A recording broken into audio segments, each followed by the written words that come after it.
안녕하십니까. 증언에 앞서 이 대회에 참석해 주신 오토원묘 부모님께 깊은 위로의 말씀드립니다. 또한 북한 전범자들에 의하여 자식을 잃은 오토원묘 부모님의 심정이나 저희 부모를 잃은 자식들의 심정이 같으리라고 봅니다. 저희 아버지는 1950년 8월 4일 12시 좀 넘어서 충무로에 있는 회사 사무실에서 인민군에서 납치돼 가셨습니다. 그 당시 저희 아버지의 연세는 42살이었고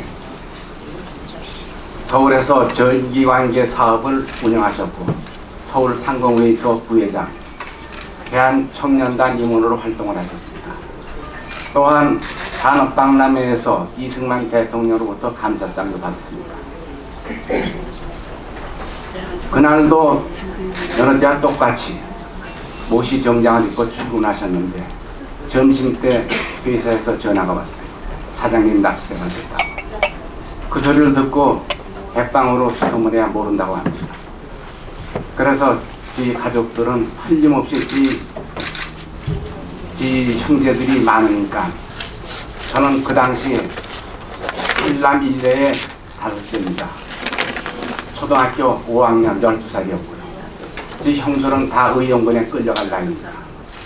그래서 틀림없이 이놈들이 오리라고 보고 대책을 세워서 문을 두들기면 형들이 다 담아놓아서 시신한 후에 문을 열기로 작정을 하고 기다렸는데 아니다 다르다 12시 반경에서 대문 두들기는 소리가 났어요. 그래서 형들이 전부 담 넘어서 피신하는 거로 확인하고 상당히 지체됐죠.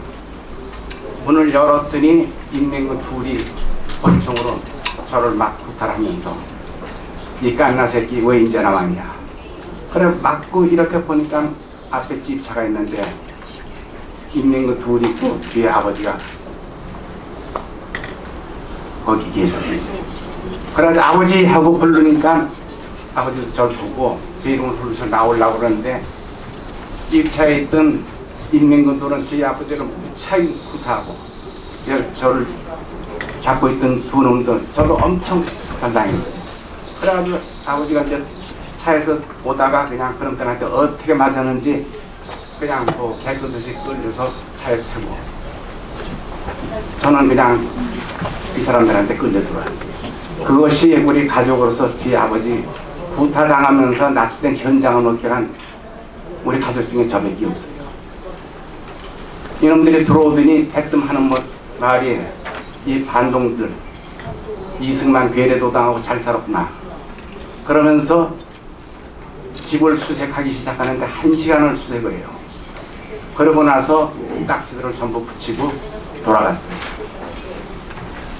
그런데 그 다음날 이놈들이 또 온 거예요. 와가지고 저희 집에서는 취사 도구만 빼놓고 전부 다 싣고 갔어요. 그 다음에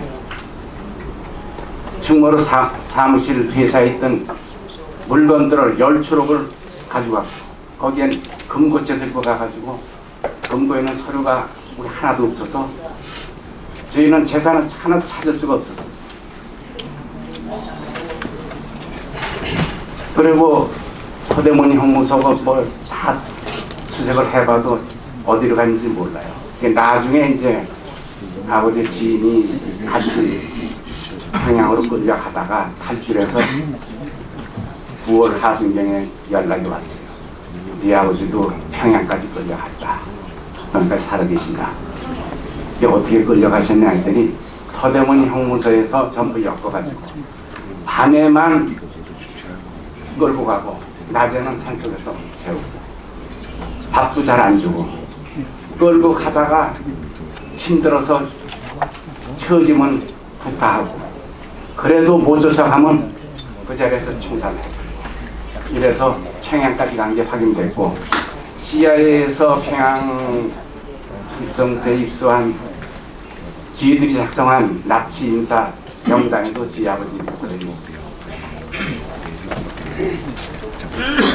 아직까지 저희는 그 후엔 소식을 알 수가 없어요. 저희 형제들은 발령제인데 전부 다 현역으로 군복무를 마쳤어요. 그런데 연좌제의에서 공직엔 하나도 못 가고 해외 갈 수도 없었고 무참히 고통을 받고 살았어요. 저희 큰형은 6.25 때 참전해가지고 기마전투에서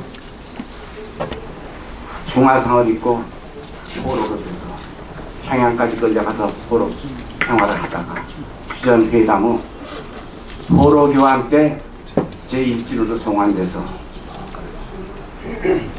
수도입군 병원에서 있다가 명예제대하고 투병 생활하다가 돌아가시고 현재는 대전 현충원에 안장돼 있습니다.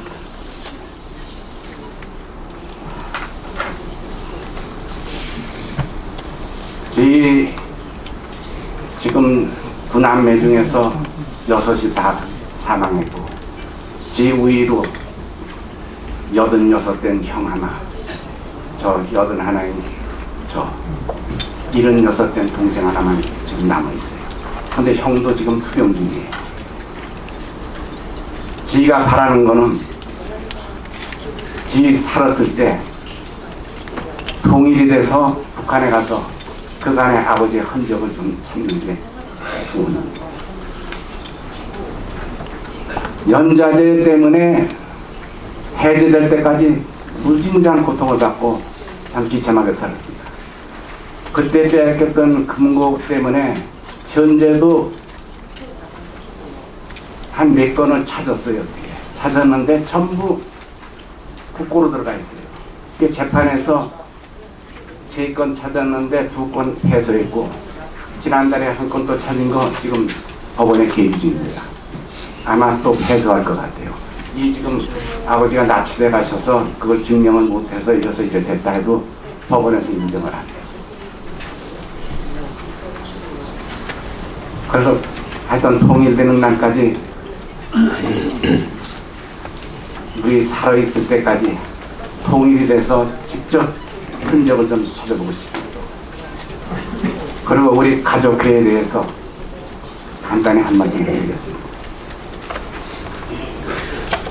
현재 가족회는 전쟁 중인 1950년 공식 창립되어 1960년까지 활동했던 6.25 사변 피납치인사 가족회의의 정신을 이어 2000년 11월 60여 가족이 모여 재결성되었습니다.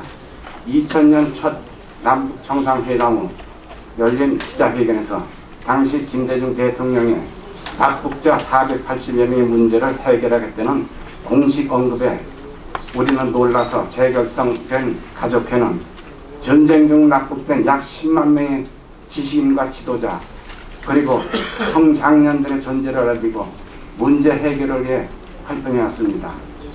재결성 직후 피해 가족들은 정부의 전쟁 납북자의 존재를 알렸지만 명부가 없다 하여 인정해주지 않았습니다. 가족회는 전쟁 납북자 명부를 비롯한 문헌자료 발굴에 나섰고 2002년 마침내 1952년 당시 정부가 작성한 82,959명의 인적 사항이 수록된 6.25 사변 피납치자 명부를 찾아 공개했습니다. 2005년 한국전쟁 납북사건 자료원을 설립했고 발굴한 상당한 분량의 국내 문헌과 사료들을 납북 후 탈출자 및 납북자 목격자 증언으로 진행하여 한국전쟁 납북사건 사료집 1권과 2권을 발간했습니다. 또한 납북자 인적 사항에 관한 분석 연구 통계로 전쟁 납북 피해가 불가항력적인 불특정 다수의 일반전 전쟁 피해자와 전혀 다른 치밀한 사전 계획 아래 조직적으로 필요한 대상자를 선별하여 사형한 북한의 전쟁 범죄에 해당함을 밝혔습니다. 가족회는 이러한 자료들을 근거로 국회 특별법 입법을 추진한 결과 2010년 6.25 전쟁 납북 피해 진상 규명 및 납북 피해자 명예 회복에 관한 법률에 제정되었습니다. 제정된 특별법에 따라 2017년 6.25 전쟁 납북 피해 진상 조사 보고서가 발간되었고 파주 임진각에 국립 6.25 전쟁 납북자 기념관이 건립 개관되었습니다. 그러나 우리 활동의 궁극적 목적은 북한이 납북 범죄 사실을 시인하고 납북 피해자들의 진심으로 사과한 후 생사간의 납북자를 송환하여 북한의 납북 범죄에 대한 법적 책임을 물어 처벌하고자 하는 데 있습니다. 하지만 북한은 지금까지 전쟁 납북자는 한 명도 없다는 새빨간 거짓말로 그 어떤 소식도 알려주지 않고 있습니다. 70년이 지난 지금 저희 국민을 비롯한 전쟁 납북자들이 이미 돌아가셨거나 가셨다고 추측되지만 북한에 무참히 희생된 전쟁 납북 범죄에 대한 법적 책임을 반드시 물어 처벌함으로써 저 사악한 북한 악마 집단을 끝장내야 합니다. 우리 가족회는 최근에 믿기지도 않는 오토 원비의 희생을 맞이하여 나치 억류 피해자 가족들이 한마음으로 연대하여 3대 세습 독재 악마 집단인 북한의 악행을 국제사회에 적극 알리고 강력한 법적 대응으로 사악한 체제가 하루속히 무너지도록 모든 노력을 다하겠습니다. 감사합니다.